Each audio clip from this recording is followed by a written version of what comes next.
দর্শক, দিনাজপুরে বিরামপুর সরকারি কলেজ মাঠে আয়োজিত বিএনপি জনসভায় বিএনপি চেয়ারম্যান তারেক রহমান কথা বলছেন। আমরা সরাসরি চলে যাচ্ছি সেখানে। ভাই বোনেরা, এই যে রাজনৈতিক অধিকার প্রয়োগ করব, শুধু ভোট দিলেই হবে না, এই নির্বাচন হতে হবে। আমাদের আরেকটি লক্ষ্য বা উদ্দেশ্য আছে এই নির্বাচনের। কি সেটি হলো দেশ পুনর্গঠনের নির্বাচন। বিগত 16-17 বছর ধরে এই এলাকা সহ, দিনাজপুর এলাকা সহ, সমগ্র উত্তরাঞ্চল সহ সমগ্র বাংলাদেশের মানুষকে তাদের অধিকার থেকে বঞ্চিত করা হয়েছিল। তাদেরকে তাদের ন্যায্য অধিকার থেকে বঞ্চিত করা হয়েছিল। সমগ্র বাংলাদেশের মানুষের চিকিৎসা ব্যবস্থা ভেঙে পড়েছে। নারীদের অধিকার থেকে নারীদেরকে বঞ্চিত করা হয়েছিল। তরুণ সমাজ, যুবক সমাজের সদস্য, তাদের কর্মসংস্থানের ব্যবস্থা ঠিক মতন করা হয়নি। এলাকার ঠিক মতন উন্নয়ন করা হয় নাই। মিল ফ্যাক্টরি স্থাপন করা হয় নাই। বাংলাদেশের ভবিষ্যৎ সন্তান যারা, তাদের শিক্ষার ব্যবস্থা ঠিকভাবে করা হয় নাই। এলাকার রাস্তাঘাটে ঠিকভাবে পুনর্নির্মাণ করা হয় নাই, মেরামত করা হয় নাই। হাসপাতালগুলোতে ঠিক মতন ডাক্তারের ব্যবস্থা করা হয় নাই। স্কুল কলেজগুলোতে ঠিক মতন শিক্ষকদের ব্যবস্থা করা হয় নাই। প্রিয় ভাই বোনেরা, এই অবস্থার পরিবর্তন করতে হবে। আপনারা কি এই অবস্থার পরিবর্তন করতে চান?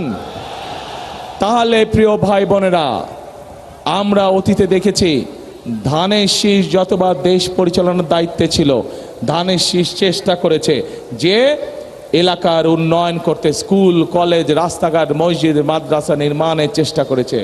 ধানের শীষ চেষ্টা করেছে কিভাবে নারীদের শিক্ষার ব্যবস্থা করা যায়। ধানের শীষ চেষ্টা করেছে কিভাবে বেকারদের কর্মসংস্থানের ব্যবস্থা করা যায়। প্রিয় ভাই বোনেরা, এই দিনাজপুর অঞ্চলকে সমগ্র বাংলাদেশ জানে কৃষি প্রধান দেশ হিসাবে, কৃষি প্রধান এলাকা হিসাবে, তাই তো নাকি?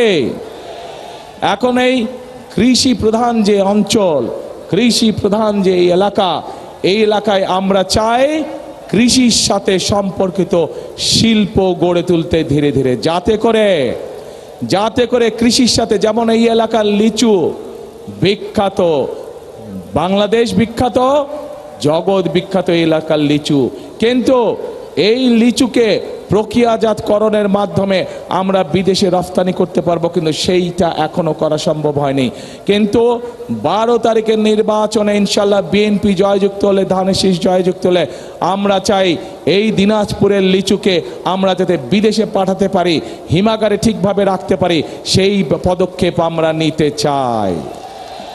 প্রিয় ভাই বোনেরা, এই এলাকার কাঠারিভোগ চাল জগৎ বিখ্যাত, এই এলাকার কাঠারিভোগ চাল, এই চালকে আমরা পৃথিবীর আনাচে কানাচে রফতানির মাধ্যমে পৌঁছে দিতে চাই। আপনারা কি চান? ইনশাল্লাহ আমরা সেই কারখানা এখানে তৈরি করতে চাই। লিচুর জন্য আমরা লিচু যাতে প্রক্রিয়াজাতকরণের মাধ্যমে সারা পৃথিবীতে পৌঁছে দেওয়া যায়, সেটির কারখানা আমরা এখানে তৈরি করতে চাই। প্রিয় ভাই বোনেরা, এই এলাকায় শুধু রফতানিমুখী বা শিল্প স্থাপন করলেই হবে না। আমাদের এলাকায়, এই এলাকায় বহু তরুণ যুবক আছে, যুবক আছে, যুব সমাজের সদস্য আছে, তাদের শিক্ষার আলো আছে, কিন্তু তাদের কর্মসংস্থান নেই। আমরা চাই এই এলাকায় বিভিন্ন রকম ভোকেশনাল এবং ট্রেনিং ইনস্টিটিউট তৈরি করতে, যার মাধ্যমে এই এলাকার ছেলে মেয়েদেরকে আমরা বিভিন্ন বিষয়ে ট্রেনিং দিতে চাই। বিদেশি ভাষা শিক্ষা দিতে চাই আমরা, যার মাধ্যমে তারা দেশেই হোক বিদেশেই হোক কর্মসংস্থান করতে পারে, নিজেদের কর্মের ব্যবস্থা করতে পারে। কি ভাই, এটি কি করব আমরা? এই ভোকেশনাল ট্রেনিং ইনস্টিটিউট করব? আচ্ছা, যদি করতে বলতে হবে তো ভাই কি করব, আমি তো বলছি করব। আপনাদের যদি বলেন চাই, তখন ইনশাল্লাহ আমরা করব। চাই ইনশাল্লাহ। এখন প্রিয় ভাই বোনেরা, শুধু তাই নয়, এই যে মঞ্চের চারিদিকে হাজার হাজার মা বোনেরা আছেন, মঞ্চের ডানে বামে হাজার হাজার মা বোনেরা আছেন, এই মা বোনদের শিক্ষার জন্য এই এলাকার সন্তান খালেদা জিয়া, উনি যখন দেশ পরিচালনার দায়িত্বে ছিলেন, তখন সারা দেশে মেয়েদের শিক্ষার ব্যবস্থা ফ্রি করে দিয়ে গেছিলেন ইন্টারমিডিয়েট পর্যন্ত। আমরা চাই আগামী বিএনপি সরকার এই মা বোনদেরকে, যেই মা বোনদেরকে খালেদা জিয়া শিক্ষার আলো পৌঁছে দিয়ে গেছেন, সেই মা বোনদের সহ খেটে খাওয়া যত নারী আছে, যত গৃহিণী আছে, সবার কাছে আমরা ফ্যামিলি কার্ড পৌঁছে দিতে চাই।